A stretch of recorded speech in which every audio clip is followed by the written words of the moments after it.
ये जो लड़ाई है, ये विचारधारा की लड़ाई है। एक तरफ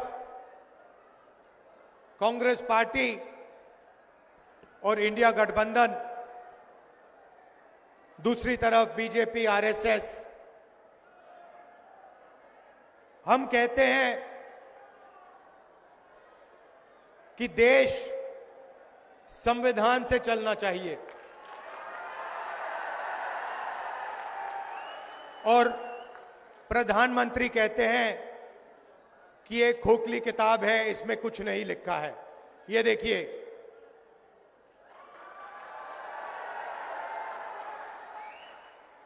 ये किताब खोखली सिर्फ आरएसएस के कार्यकर्ताओं के लिए और बीजेपी के लोगों के लिए है।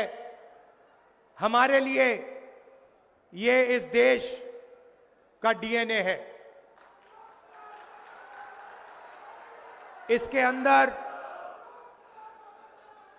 अंबेडकर जी की, फूले जी की, शिवाजी महाराज जी की,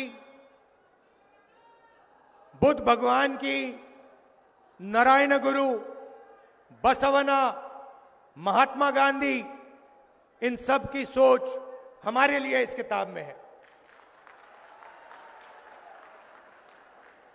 और ये हमारे लिए एक नई किताब नहीं है, ये हमारे लिए हजारों साल पुरानी सोच है। और जो इसमें लिखा है उसी के लिए हजारों साल से हिंदुस्तान में लोग लड़ रहे हैं, मर रहे हैं।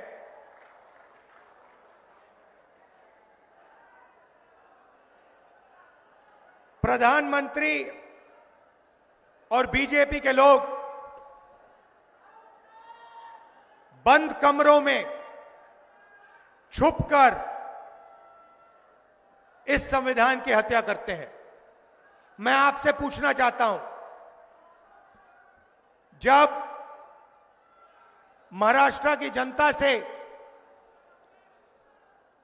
उनकी सरकार चोरी की गई,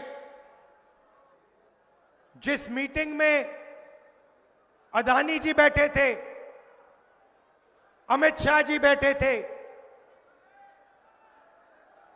जो सरकार चोरी करने की मीटिंग थी, जिस मीटिंग में निर्णय लिया गया था कि एमएलएस को खरीदा जाएगा, करोड़ों रुपए के लिए खरीदा जाएगा, क्या जब अमित शाह जी और बीजेपी के लोगों ने यह मीटिंग की, जब उन्होंने आपकी सरकार खरीद कर आपसे चोरी की, क्या वो संविधान की रक्षा कर रहे थे? इसमें कहां लिखा है कि करोड़ों रुपए देकर महाराष्ट्र की जनता की सरकार को चोरी किया जाए? कहां लिखा है? मुझे दिखा दो। संविधान में कहां लिखा है कि सरकार को चोरी करना चाहिए? और आज महाराष्ट्र में हर एक व्यक्ति को मालूम है वो सरकार क्यों चोरी की गई थी। वो सरकार धारावी के कारण चोरी की गई थी, क्योंकि बीजेपी के लोग, नरेंद्र मोदी, अमित शाह, धारावी की जमीन, महाराष्ट्र के गरीब लोगों की जमीन, 1 लाख करोड़ रुपए की जमीन अपने मित्र गौतम अदानी को देना चाहते थे। इसीलिए महाराष्ट्र की सरकार आपके हाथों से चोरी की गई है। और यह पूरा महाराष्ट्र जानता है, पूरा महाराष्ट्र जानता है। आंखों के सामने करोड़ों रुपए देकर, एमएलए खरीदकर आपकी सरकार आपसे छीनी गई, चोरी की गई। और प्रधानमंत्री ने, अमित शाह जी ने, पूरा देश जानता है कि इन्होंने ये काम करवाया है। पैसे अगर दिए गए हैं तो वो आसमान से नहीं गिरे। हिंदुस्तान में 40-50 करोड़ रुपए कोई ऐसे फ्री में नहीं देता है। आपने कभी देखा है कि फ्री में कोई 40 करोड़ रुपए 50 करोड़ रुपए किसी को दे रहा है? नहीं, सौदा हुआ था। धारावी की जमीन का सौदा हुआ है। इसीलिए एमएलएस को करोड़ों रुपए दिए गए। कहां से आए? किसने ऑर्डर दिया? पूरा देश जानता है, बोलने की भी जरूरत नहीं है।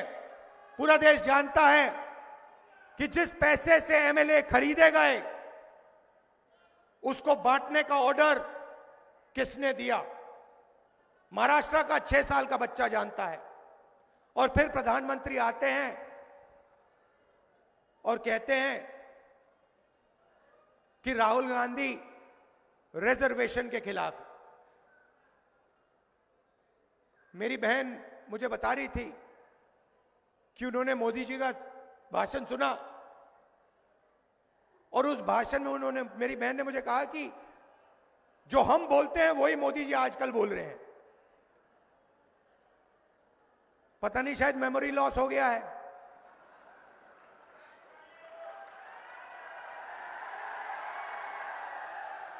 जैसे अमेरिका का पूर्व राष्ट्रपति था, कभी कुछ बोलता था, कभी कुछ बोलता था, भूल जाता था। उसको याद दिलाना पड़ता था पीछे से, भैया आपको ये नहीं बोलना, आपको ये बोलना है। वहां पे यूक्रेन का राष्ट्रपति आया और अमेरिका के राष्ट्रपति ने कहा कि भैया रूस के राष्ट्रपति पुतिन आए हैं।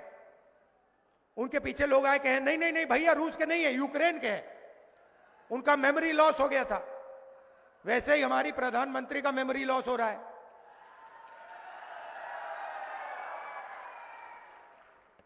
पता नहीं, शायद अगली मीटिंग में आपके पास आएंगे, कहेंगे भैया महाराष्ट्र की सरकार सोयाबीन के लिए 7,000 रुपए देती है प्रति क्विंटल। मैंने कहा कि बीजेपी कॉन्स्टिट्यूशन पे आक्रमण कर रही है।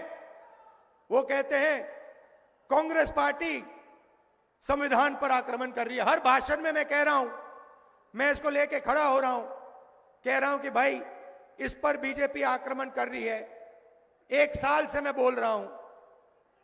मोदी जी को पता लगा कि लोगों को गुस्सा आ रहा है, तो मोदी जी कह रहे हैं, राहुल गांधी कह रहा है कि राहुल गांधी संविधान पर आक्रमण कर रहा है। मैं हर मीटिंग में कहता हूं कि 50% की रिजर्वेशन की जो दीवार है उसको हम तोड़ के परे कर देंगे। लोकसभा में मैंने नरेंद्र मोदी जी के सामने बोला कि 50% की जो रिजर्वेशन की दीवार बना रखी है, जिसको आप नहीं तोड़ना चाह रहे हो, उसको हम लोकसभा में तोड़ के दिखाएंगे। उनके सामने मैंने बोला, मेमोरी लॉस हो गई। मोदी जी कहते हैं राहुल गांधी रिजर्वेशन के खिलाफ है। राहुल गांधी, उनके सामने मैंने बोला कि मैं 50% की जो दीवार है उसे तोड़ने वाला हूं। कांग्रेस पार्टी इंडिया गठबंधन उस दीवार को तोड़ेगी। और मोदी जी का मेमोरी लॉस हो गया, कहते हैं राहुल गांधी तो रिजर्वेशन के खिलाफ है। अगली मीटिंग में कहेंगे कि राहुल गांधी जाति जनगणना के खिलाफ है। मैंने उनके सामने बोला, मोदी जी जाति जनगणना कराइए, देश को पता लगना चाहिए कितने दलित हैं, कितने आदिवासी हैं, कितने पिछड़े वर्ग के लोग हैं।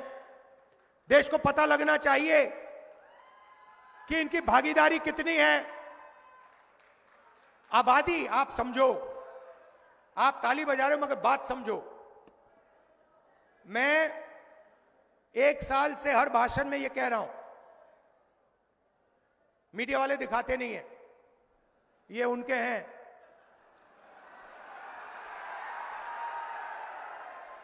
अच्छा, मजे की बात है, जब मैं कहता हूं ये उनके हैं तो ये मेरी ओर देख के मुस्कुराते हैं, कहते हैं हां हम उनके हैं, आपके नहीं हैं। देखिए मुस्कुरा रहे हैं। देखिए देखिए देखिए, ये देखो, ये ऐसे कर रहा है, देखो। मगर देखो, इनकी गलती नहीं है, इनकी गलती नहीं है। ये तो मुझे अच्छे लगते हैं, इनको काम करना है, इनको सैलरी लेनी है, इनको बच्चों का एजुकेशन करना है, इनको खाना खाना है। तो ये मालिकों के खिलाफ कुछ नहीं कर सकते, ये एक प्रकार से गुलाम हैं। तो इनसे मेरी कोई लड़ाई नहीं है।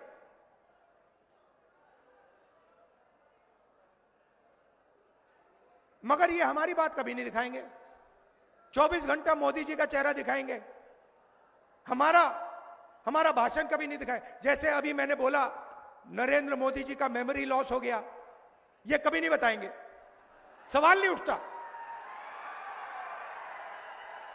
आप देखना, आज शाम को टीवी देखना, कहेंगे मोदी जी की मेमोरी तो बड़ी जबरदस्त है, वो एक बार कुछ सुन लेते हैं तो 70 साल के लिए वो उसको भूलते नहीं है। और फिर उसमें जोड़ देंगे जब वो छोटे थे, झील में जाके वो मगरमच्छ से लड़े थे और मगरमच्छ को उन्होंने डुबाया। मगर जब गंगा जी में जाते हैं तो लगता है कि तैरना नहीं जानते हैं। तो मेरा कहना है कि लड़ाई संविधान की है। अंबेडकर जी की सोच, गांधी जी की सोच, बुद्ध भगवान की सोच, फूले जी की सोच, उसकी हम रक्षा कर रहे हैं। जब हम कहते हैं कि जाति जनगणना होना चाहिए, मैं आपसे पूछता हूं, क्या अंबेडकर जी जाति जनगणना के साथ होते या खिलाफ होते? साथ होते ना। फूले जी साथ होते खिलाफ होते? बुद्ध भगवान साथ होते खिलाफ होते? नारायण गुरु, बसवना, महात्मा गांधी साथ होते खिलाफ होते? नरेंद्र मोदी खिलाफ है। नरेंद्र मोदी जाति जनगणना के खिलाफ है, क्योंकि अगर खिलाफ नहीं होता तो 5 साल 7 साल पहले वो इसको करवा देता। मगर नरेंद्र मोदी नहीं करवाना चाहता है, और आज मैं आपको ये बताने आया हूं क्यों। आपकी आबादी, पिछड़ों की आबादी 50% है कम से कम, दलित 15, आदिवासी 8, माइनॉरिटी 15, जोड़ दो तो 90% हो जाता है। और 90% आपकी आबादी है। जीएसटी आप देते हो। ये जो हमारी बहनें हैं, जब आप साड़ी खरीदते हो तो आप 18% जीएसटी अपने जेब से देती हो। जब आप कुछ भी खरीदते हो उसमें ऑटोमेटिकली जीएसटी लग जाता है। अगर आपने अपनी बेटी के लिए एक साड़ी खरीदी, आप 18% जीएसटी देती हो। अगर वही साड़ी अरबपति अदानी ने खरीदी तो वो भी 18% जीएसटी देगा, वो 19% नहीं देगा। जितनी आप देते हो उतनी वो देता है। और ये सारी की सारी जीएसटी इकट्ठा होती है, दिल्ली जाती है, और वहां पे बजट का निर्णय लिया जाता है। आपने देखा होगा सीतारमन जी सूटकेस लेके आती हैं पार्लियामेंट हाउस में, देखा ना आपने? महाराष्ट्र में दूसरा सूटकेस लेके आते हैं एमएलए वाला, वहां पे छोटा सा सूटकेस होता है, यहां पे बहुत बड़ा होता है। छोटा सा सूटकेस लेके जाती हैं और बजट पेश करती हैं। तो मैंने पता लगाया कि ये जो बजट है आपके जीएसटी का बजट, इसको कौन बनाता है? पता लगा कि 90 अफसर इस बजट को बनाते हैं। 90 अफसर सारे के सारे फाइनेंशियल निर्णय लेते हैं। महाराष्ट्र में कितना पैसा आएगा, सड़कों में कितना जाएगा,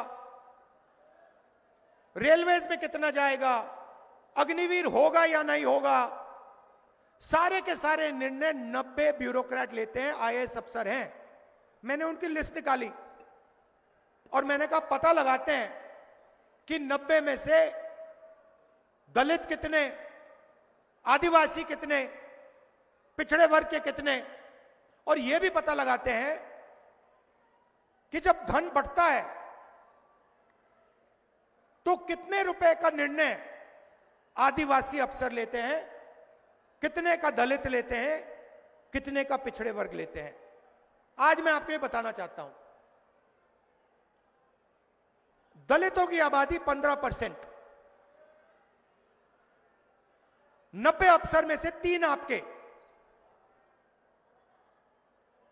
और 3 अफसर अगर बजट में 100 रुपए बढ़ता है तो 3 अफसर पूरा मिलाकर 100 में से 1 रुपये का निर्णय लेते हैं। दलितों की आबादी 15%, बजट में दलितों की भागीदारी 1 रुपया 100 रुपए में से। आदिवासी 8% आबादी, 100 रुपए में से 10 पैसे का निर्णय ये लेते हैं। आबादी 8%, भागीदारी 100 रुपए में से 10 पैसा। और पिछड़े वर्ग के कम से कम 50% आपकी आबादी है। 3 अफसर हैं आपके 90 में से, छोटे छोटे डिपार्टमेंट दे रखे हैं, और अगर आप ओबीसी अफसर को जोड़ दें तो 100 रुपए में से 5 रुपए का निर्णय ओबीसी अफसर लेते हैं। मतलब अगर आप दलित, आदिवासी और पिछड़े वर्ग को जोड़ दें तो 6 रुपए 10 पैसे 100 रुपए में से आप निर्णय लेते हो। आपकी आबादी 50%, 15%, 8%, 73% होता है टोटल, और आपकी भागीदारी 100 रुपए में से 6 रुपए। ये हो क्या रहा है? मैंने मजाक किया, मैंने कहा कि मीडिया में हमारे लोग नहीं है। मेरा मतलब क्या था, आप मीडिया के एंकर्स को देखिए, बड़े बड़े पत्रकारों को देखिए, उनके नीचे नाम आता है, उस नाम को पढ़िए, मालिकों के नाम पढ़िए, अदानी, अंबानी, टाटा, बिरला, ये नाम पढ़िए। नाम के पीछे सब कुछ है।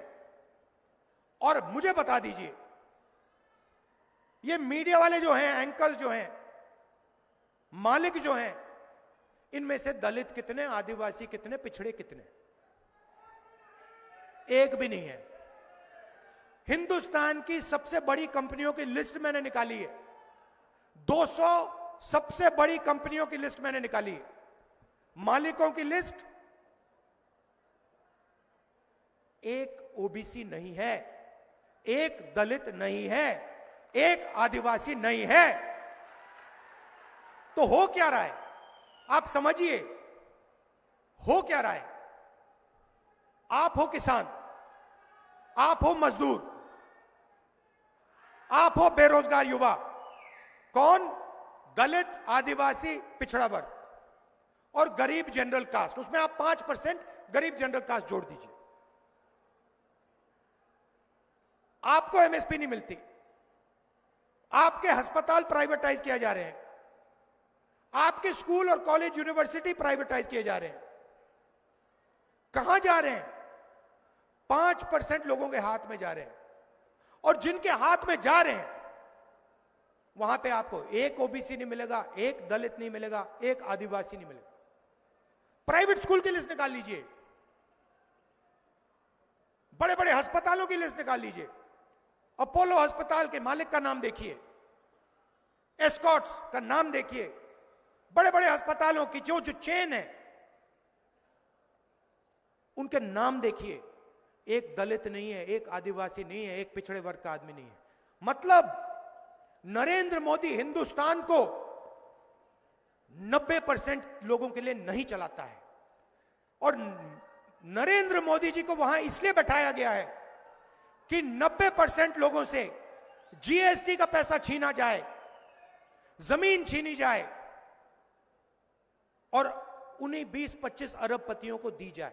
मैं आपसे पूछना चाहता हूं, धारावी की जमीन अक्वायर हो रही है ना? हो रही है ना?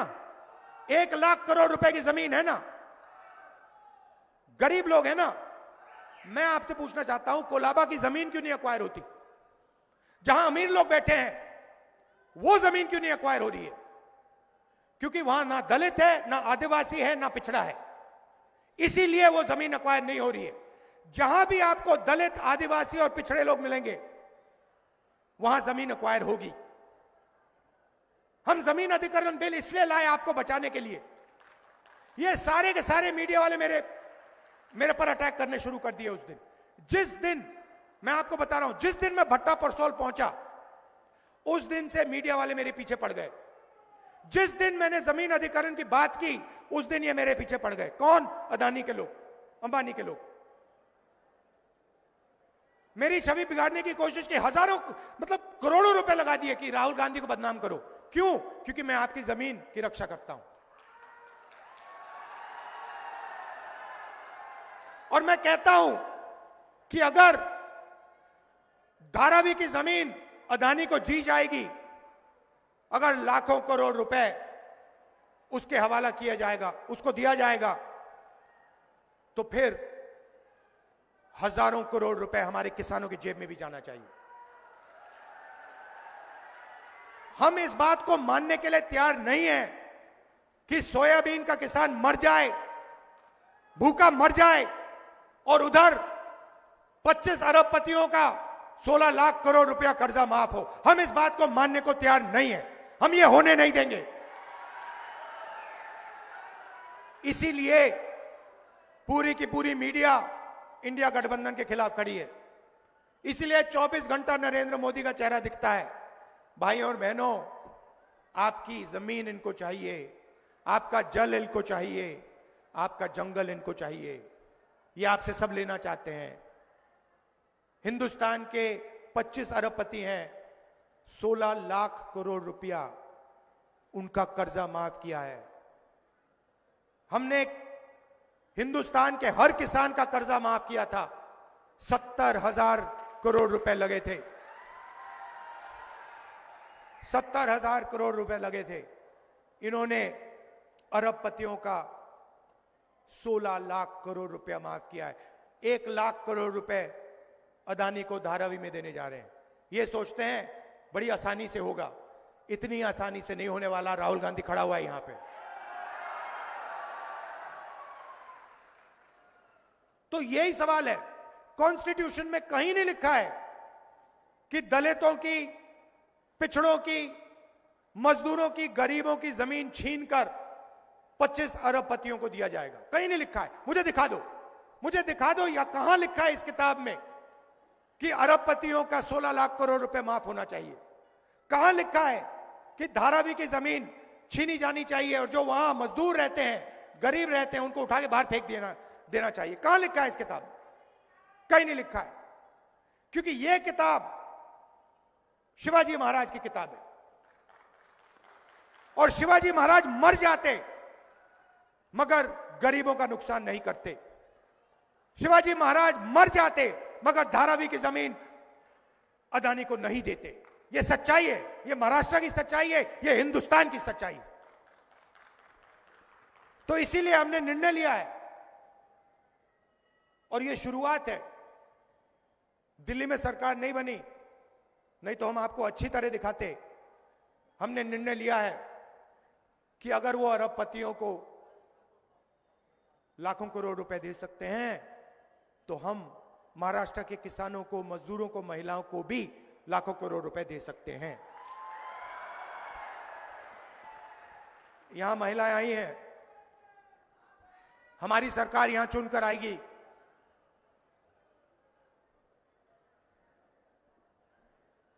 दिसंबर में आप सुबह जगेंगी और कहेंगी कि चलो देखते हैं बैंक अकाउंट में कितना पैसा है, और आपको पता लगेगा कि इंडिया गठबंधन की महाराष्ट्र की सरकार ने महीने का 3,000 रुपए आपके बैंक अकाउंट में डाल दिया है।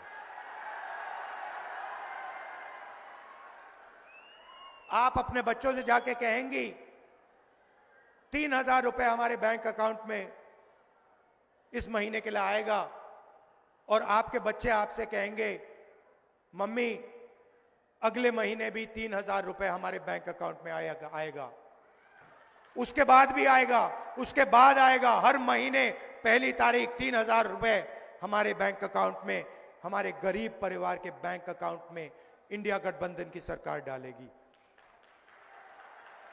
जैसे नरेंद्र मोदी जी अदानी जी के बैंक अकाउंट में पैसा डालते हैं, 1 अरबपति के बैंक अकाउंट में डालते हैं, वैसे ही हम हजारों लाखों महाराष्ट्र की महिलाओं के बैंक अकाउंट में पैसा डालने जा रहे हैं। और फिर उसके बाद आप अपने पति से कहेंगी मैं मार्केट जा रही हूं, मोदी जी ने महंगाई बढ़ा दी है, शॉपिंग करने जा रही हूं। आप बस स्टैंड में जाएंगी, बस में घुसेंगी और बस कंडक्टर आपको कहेगा आप महाराष्ट्र की महिला हैं, आप महाराष्ट्र के भविष्य की देखभाल करती हो, बस का टिकट फ्री है, आपको 1 रुपया नहीं देना पड़ेगा। महाराष्ट्र में जितना आप घूमना चाहती हैं, बस में जहां भी आप जाना चाहती हैं, आप फ्री में जाएंगे। और फिर क्या होगा? फिर महाराष्ट्र के किसान कहेंगे राहुल जी आपने महिलाओं के बैंक अकाउंट में 3,000 रुपए डाल दिए,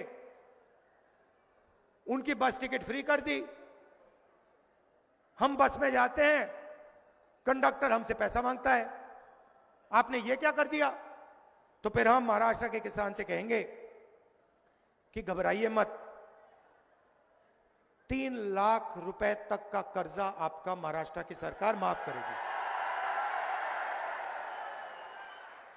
फिर सोयाबीन के किसान हमें कहेंगे कि राहुल जी पिछली सरकार में हमें सोयाबीन के लिए, मनमोहन सिंह जी की सरकार में हमें सोयाबीन के लिए सही पैसा मिलता था, ये अदानी वाली सरकार है, ये हमें सही दाम नहीं देती सोयाबीन के लिए। और हम आपसे कहेंगे घबराइए मत, महाराष्ट्र में फिर से कांग्रेस पार्टी की सरकार आ गई है, सोयाबीन के लिए आपको 7,000 रुपए प्रति क्विंटल मिलेगा। और प्याज के जो किसान हैं उनसे हम कहेंगे देखिए हमने देखा है कि प्याज के दाम ऊपर नीचे जाते रहते हैं, आपका नुकसान होता है, तो हम आपके लिए एक महाराष्ट्र सरकार में प्याज के दाम को मैनेज करने के लिए एक फेयर प्राइस कमेटी बैठाएंगे जो आपके प्याज के दाम को कंट्रोल करेगी। और कपास के किसानों को ये दिखाना जरा भैया,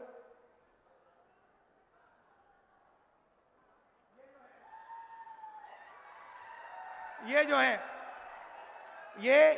ये महाराष्ट्र के किसान की मेहनत है। जो जैसे मोदी जी अदानी जी को फ्री में पैसा देते हैं ना, ये फ्री में नहीं बनता, ये मेहनत से बनता है, ये खून पसीने से बनता है। इसीलिए हम कपास के किसान को महाराष्ट्र में सही मिनिमम सपोर्ट प्राइस देने जा रहे हैं। बैठ जाइए। जाति जनगणना की मैंने बात की, दूध का दूध पानी का पानी कर देंगे। महाराष्ट्र में कास्ट सेंसस होगा, पिछड़े वर्ग, दलित, आदिवासियों को पता लगेगा कि महाराष्ट्र में उनकी कितनी भागीदारी है, उनकी कितनी जमीन है, कौन सी संस्थाओं में उनके लोग हैं, कौन सी संस्थाओं में उनके लोग नहीं हैं। ये सब हम आपको इंफॉर्मेशन डेटा, 21वीं सदी का डेटा हम आपको पकड़ा देंगे। गरीब लोग बीमार होते हैं, प्राइवेट अस्पताल में जाते हैं, स्टेंट लगती है,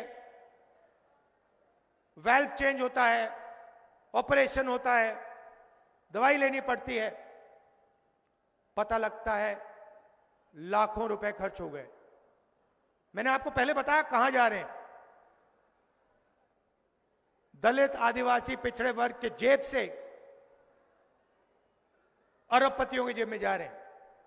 मगर बीमार होते हो तो खर्च करना पड़ता है। राजस्थान में जब हमारी सरकार थी, हम एक योजना लाए, उसने लाखों लोग की जिंदगी बदल दी। योजना क्या थी? कोई भी इलाज गरीब व्यक्ति को करना हो, स्टेंट लगवानी हो, पेट का ऑपरेशन करवाना हो, वाल्व बदलना हो, कैंसर की सर्जरी करनी हो, राजस्थान में हमारी योजना कहती थी कि भैया 25 लाख रुपए तक का बीमा आपको मिलेगा। और यही काम हम यहां महाराष्ट्र में करने जा रहे हैं।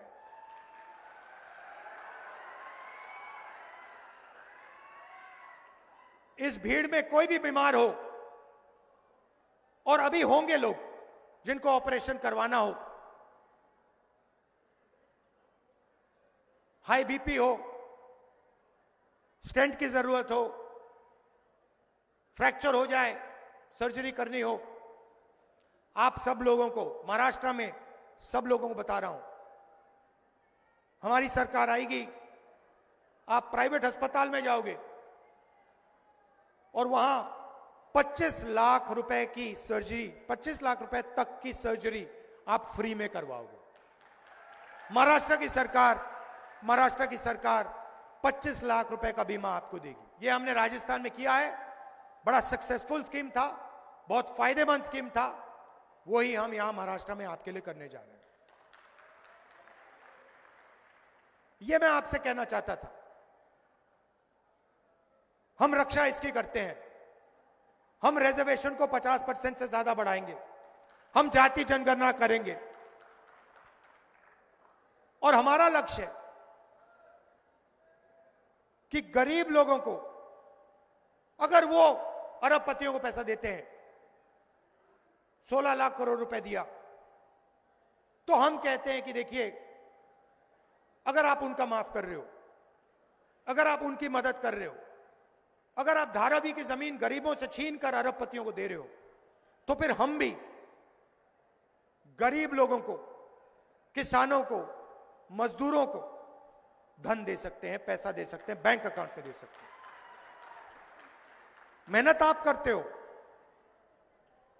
सड़क आप बनाते हो,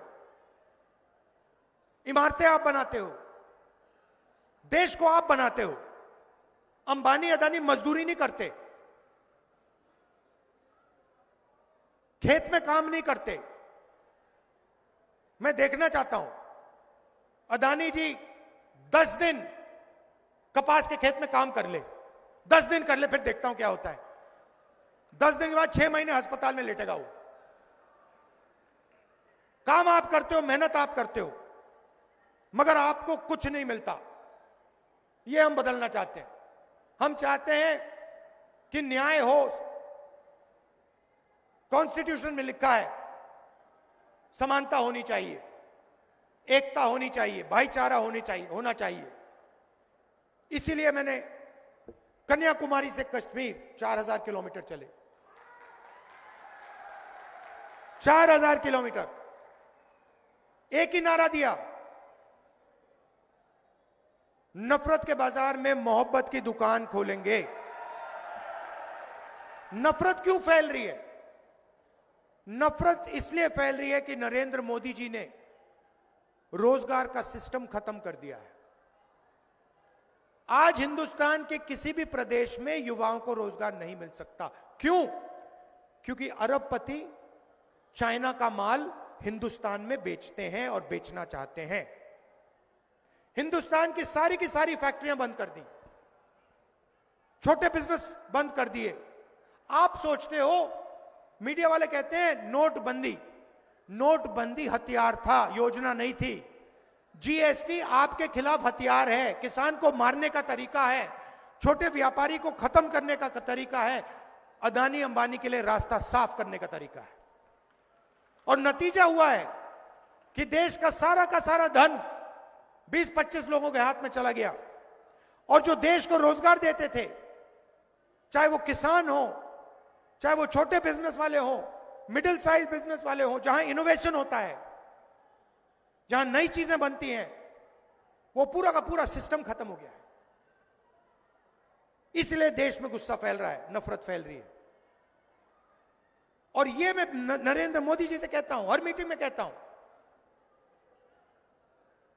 आप मन की बात करते हो, आप देश के लिए रोजगार लाइए, आप महंगाई कम कीजिए, आप किसानों को सही एमएसपी दीजिए, आप मजदूरों की मदद कीजिए, आप अरबपतियों के लिए काम करना बंद कीजिए। अरबपतियों ने आपको नहीं चुना है, देश की जनता ने आपको वोट दिया था, अरबपतियों ने नहीं दिया। हां ठीक है, अरबपतियों ने आपकी मार्केटिंग की, अरबपतियों ने आपका चेहरा टीवी पर डाला, वो अलग बात है, मगर प्रधानमंत्री को देश की जनता के लिए काम करना चाहिए। प्रधानमंत्री को अरबपतियों के लिए काम नहीं करना चाहिए। और ये मत भूलिए, ये जो सरकार महाराष्ट्र में है, ये चोरी की सरकार है, ये आपकी सरकार नहीं है। ये सरकार आपसे चोरी की गई थी और ये संविधान के खिलाफ बनी हुई सरकार है। लड़ाई संविधान की है, लड़ाई रिजर्वेशन की है, लड़ाई जाति जनगणना की है, लड़ाई सही एमएसपी की है। आप दूर दूर से आए, दिल से आपका धन्यवाद करना चाहता हूं। आपने कष्ट उठाया, 1-2 घंटे चल के आप आए, बस में आए, दिल से आपका धन्यवाद करता हूं। नमस्कार, जय हिंद, जय महाराष्ट्र।